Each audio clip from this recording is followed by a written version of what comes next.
তোমরা তো জানো যে আমরা অন্যখানে কাজে গেছিলাম, কিন্তু ওখানে 3 দিন কাজ করার পর আমরা ফাইনালি আবারও চলে আসি জিরানিতে। ওখানে সারাদিন কাজ করে রাতে আমরা চলে আসছিলাম এখানে। চিন্তা ভাবনা করছি যে আজকে আমরা ঘুমাবো, কাজ করব না। কিন্তু আমি চিন্তা করলাম আমি যদি ঘুমাই এখন তাহলে তো আমার অনেক লস হয়ে যাবে, আমার হাজিরা যাবে, আমার পকেট খরচা যাবে, তারপর 120 টাকা আবার ম্যাচ বিল দিতে হবে। তো কি দরকার ঘুমানোর, তার চেয়ে আমি কাজেই উঠে যাই। কাজে উঠে গেলে আমার কন্ট্রাক্টর বললো যে তুমি গিয়ে রূপাস চালাও, কিছু বালু তুলতে হবে। উপরে তেমন বালু নেই, আমাদের বালু তোলা হয়ে গেছে। তো তারপর আমি রূপাসটা ভালো করে ঢেকে রাখলাম যাতে বৃষ্টি হলে কোনো সমস্যা না হয়। এখন আমি যাচ্ছি 4 তলায় আমাদেরকে গাঁথনি করতে হবে। তো লেবারদেরকে নিয়ে এসে প্রথমে বালু ফেলে দিলাম, মশলা তৈরি করে ফেললো, আর আমরা গাঁথনি শুরু করে দিলাম। অনেকক্ষণ কাজ করার পর আমাদের সিঁড়ির সাথে যে 10 ইঞ্চি গাঁথনি আছে, তো সেই গাঁথনিটা আমরা কমপ্লিট করে ফেললাম, মানে 8 ফিট তুলছি। তো এখন আমাদের লিন্টেন হবে, তারপর গাঁথনি করবো। তো আমরা মাছাটা কিন্তু ভেঙে ফেলছি, তোমরা তো দেখতেই পাচ্ছ। এদিকে আমাদের দুপুরের খাবার খাওয়ার সময় হয়ে গেছে। তো এখন আমরা সবাই যাবো নিচে দুপুরের খাবার খাওয়ার জন্য। দুপুরের খাবার খেয়ে কিছুক্ষণ রেস্ট নিয়ে আমরা আবারও চলে এসে আমাদের কাজে এসে 10 ইঞ্চি আরেকটা ওয়ালে কিন্তু আমরা মাছা দিয়ে ফেলছি। তো এখন আমরা এটা গাঁথনি করব।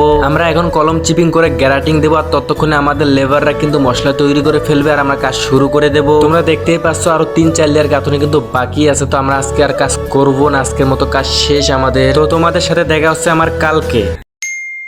সিঁড়ির সাথে যে বক্স গাঁথনিটা আছে, তো সেটা আমাদেরকে আজকে গাঁথতে হবে। তো তার জন্য আমরা মাছা দিতেছি, আর এদিকে আমাদের হেল্পাররা কিন্তু মশলা তৈরি করে ফেলছে, মানে আমাদের মাছা দেওয়া হলে আমরা গাঁথনি শুরু করতে পারবো ইনশাআল্লাহ। কালকে যে আমরা 10 ইঞ্চি গাঁথনি কিছু বাকি রাখছি, তো সেটা গাঁথতেছে আমার এক ফ্রেন্ড আর আমার এক ভাগিনা মিলে। বক্স গাঁথনি গাঁথার জন্য কিন্তু আমরা মাছা দিয়ে ফেলছি। এখন আমরা ওটা গাঁথবো না, কারণ যে পরিমাণে বাতাস হচ্ছে এখানে, যদি 5 ইঞ্চি গাঁথনিগুলো গাঁথি তাহলে ভেঙে পড়ে যাওয়ার সম্ভাবনা আছে। তো সেই কারণে আমরা এইদিকে গাঁথনি শুরু করলাম। মাছার উপরে আমরা ঠিক মতন নিজেরাই দাঁড়াইতে পারতাছি না, এত পরিমাণে বাতাস হচ্ছে। তো সেইখানে 5 ইঞ্চি গাঁথনি কিভাবে থাকবে, তো সেই কারণে ওটা গাঁথনি আমরা অফ করে দিলাম, আর এদিকে আমরা গাঁথনি শুরু করে দিলাম। লাঞ্চের আগে কিন্তু ওই পাশের আমার 5 ইঞ্চি গাঁথনিটা কমপ্লিট করছি, আর লাঞ্চের পরে যেহেতু একটু বাতাস কমছে, তো সেই কারণে আমরা একটু মনে সাহস নিয়ে বক্স গাঁথনিটা শুরু করছিলাম। আর ফাইনালি কিন্তু আমরা বক্স গাঁথনিটা গেতেও ফেলছি যতদূর হাতে পাই। দুই পাশে যেহেতু কোনো সাপোর্ট ছিল না, শুধু মাঝখানে গাঁথনি, তাও আর 5 ইঞ্চি, তো বাতাসে ভেঙে পড়ে যাওয়ার চান্স অনেক বেশি ছিল। এই কারণে আল্লাহর রহমতে গাঁথনির কোনো সমস্যা হয়নি। আর এদিকে আমাদের কন্ট্রাক্টর ডাকতেছে, কারণ ওপাশে সিমেন্ট তুলতেছে আর সিমেন্টগুলো আমাদেরকে নামাইতে হবে। 4 তলায় মোটামুটি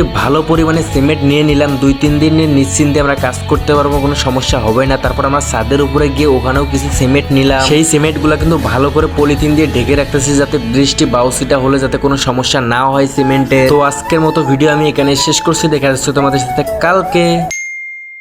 কোম্পানির নিয়ম অনুযায়ী কিন্তু আমরা সেফটি আগে নিই, তারপর কিন্তু আমরা কাজ শুরু করি। তার আগে আমরা কাজ করি না, যদিও করি তাহলে কিন্তু কোম্পানির ইঞ্জিনিয়াররা এসে কিন্তু আমাদের অনেক বকাবকি করে যে তোমরা কেন সেফটি ছাড়া কাজ করো। এদিকে আমরা হেল্পারদেরকে নিয়ে বালু ফেলে দিলাম, এখন আমাদের হেল্পাররা মশলা তৈরি করবে, আর ততক্ষণে আমরা বক্স গাঁথনির উপরে মাছা দেবো। কিছুক্ষণের মধ্যে আমাদের হেল্পাররা মশলা তৈরি করে ফেললো, আর আমরা মাছাটাও দিয়ে ফেললাম। তো এখন আমরা মাছার উপরে ইট তুলবো, তারপর মশলা নিয়ে আমরা গাঁথনি শুরু করব। আর আমরা কিন্তু গাঁথনি করেও ফেলছি বাইরে এবং 2 সাইডের কিছু গাঁথনি করে ফেলছি, এখন বাকি আছে শুধু ভিতরে। এইদিকে আমার এক ভাগিনা নিচে গিয়ে আমাদের সবার জন্য নাস্তা নিয়ে এসলো। তো এখন আমরা নাস্তা খেয়ে পানি খেয়ে 5 মিনিটের মতো রেস্ট নিয়ে আমরা আবারও কাজ শুরু করব। অল্প কিছু সময়ের মধ্যে আমাদের বক্স গাঁথনিটা কমপ্লিট হয়ে গেল, মানে এর উপরে আর কোনো গাঁথনি হবে না, এর উপরে শুধু একটা স্ল্যাব হবে যাতে ভিতরে পানি না যায়। এই পাশে যে কালকে আমরা মাছা লেভেলে গেঁথে রাখছি, তো আজকে আমরা মাছা দিয়ে এটা আমরা আবারও তুলে ফেলবো 8 ফিট লেভেলে। মাছা দেওয়া হয়ে গেল, আর এদিকে আমাদের দুপুরের খাবার খাওয়ার সময় হয়ে গেছে। তো এখন আমরা সবাই নিচে গিয়ে দুপুরের খাবার খেয়ে এসে আমরা আবারও কাজ শুরু করে দিলাম। আর এই বিল্ডিং এর ছাদের যে হাইট, ভাই ছাদের হাইটটা আরো বেশি,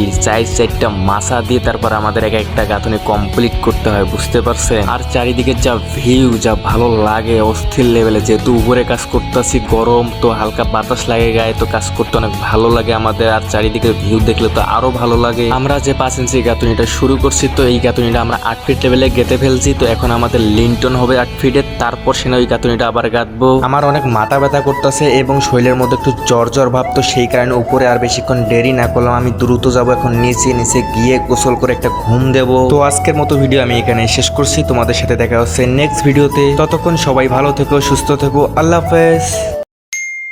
আসসালামু আলাইকুম। তো কেমন আছো তোমরা? আশা করি সবাই ভালো আছো, কিন্তু আমি ভালো নেই, কারণ বিগত 3 দিন অসুস্থ থাকার পরে ফাইনালি আজকে কাজে উঠলাম। তাও আবার বাইর সাইড প্লাস্টার করতে হবে আমাকে পাইপ দিয়ে, যেহেতু বাইর সাইডে মাছা দেওয়া আছে। তো এখন আমরা ডোকনা ভেজিয়ে তার উপরে চালনি দিয়ে আমরা কিন্তু প্লাস্টার শুরু করতে পারবো। আমি যে বিগত 3 দিন অসুস্থ থাকার পরে ফাইনালি আজকে যে কাজে উঠলাম, এখনো কিন্তু আমি নিজেকে কিন্তু ব্যালেন্স করতে পারি না, এখনো কিন্তু হাত পা একটু পরপর কাঁপে। আমার শরীরের দিকে যদি লক্ষ্য করেন তাহলে দেখতে পারবেন আমি কিন্তু অনেকটাই শুকাই গেছি, কারণ 3 দিন আমার টানা জ্বর ছিল, আর জ্বরের মধ্যে তো তেমন তেমন কিছুই খাইতে পারিনি, সবকিছুই তিতা লাগে। আমরা এসেই কিন্তু মাছার ঠেলাগুলাকে চেক দিলাম যে সবকিছু ঠিকঠাক আছে কিনা, তারপর আমরা মাছা দেওয়ার সবকিছু প্রসেস ঠিক করলাম। তো এখন আমরা ডোকনা বেচাই দিয়ে তারপর চালনি বেচাইতে পারবো। এইদিকে আমাদের নাস্তা খাওয়ার সময় হয়ে গেছে, তো আমরা সবাই নিচে চলে আসছি নাস্তা করার জন্য। তো আমরা নাস্তা শেষ করে এখন যাচ্ছি আবারও উপরে। আমার যে শরীর 3 দিন অসুস্থ ছিল, এর মধ্যে কিন্তু 2 দিন সবচেয়ে বেশি অসুস্থ ছিল, মানে শরীরের কোনো খেয়ালই আমি রাখতে পারি নাই। আর একদিন আমি অ্যাবসেন্ট দিছি যাতে আমার শরীরটা প্রপার ভাবে ভালো হয়ে যায়। তো এই কারণে আমি একদিন ইচ্ছা করে অ্যাবসেন্ট দিছিলাম। যদিও শরীর অসুস্থ নিয়ে বাইরের মাসায় কাজ করা ঠিক না, কিন্তু রিস্ক না নিয়ে যদি কাজ করে তাহলে সেই কাজের কোনো মজাই পাওয়া যায় না। আর রিস্কের নামই তো জীবন। তোমরা আবার ভাইবো না যে আমি আমার সেফটি ছাড়াই আমি রিস্ক নিই। আমার কাঁধে দেখতে পাচ্ছ কি সেফটি বেল, 1 সেকেন্ডের লেগেও খুলতে দেয় না এখানে। তাছাড়া আমরা নিজেদের সেফটি ছাড়া আমরা কখনো কাজ করি না। আর আমরা অযথাই কেন নিজের সেফটি ছাড়া কাজ করতে যাব, কিসের আমার এত ঠেকা পড়ছে। তোমরা একটা জিনিস লক্ষ্য করছো কিনা আমি জানি না, আমাদের কিন্তু ডোকনা বেছানো কমপ্লিট হয়ে গেছে। তারপর অর্ধেক মাছা দেওয়া কিন্তু হয়ে গেছে। উপরে আর কোনো মাছা নেই, নিচে আছে। তো আমাদের এখন নিচে গিয়ে মাছা তুলতে হবে। আমরা সবাই গেছিলাম নিচের চালনি আনার জন্য। তো নিচে গিয়ে দেখি যে আজান দিয়ে দিল। তারপর আমরা খাবার খেয়ে তারপর কিন্তু আমরা চালনিগুলো নিয়ে আসছিলাম উপরে। তারপর চালনিগুলো বিছাই দিছি। আর চালনির উপরে কিন্তু আমরা সিট দেই নাই, টিন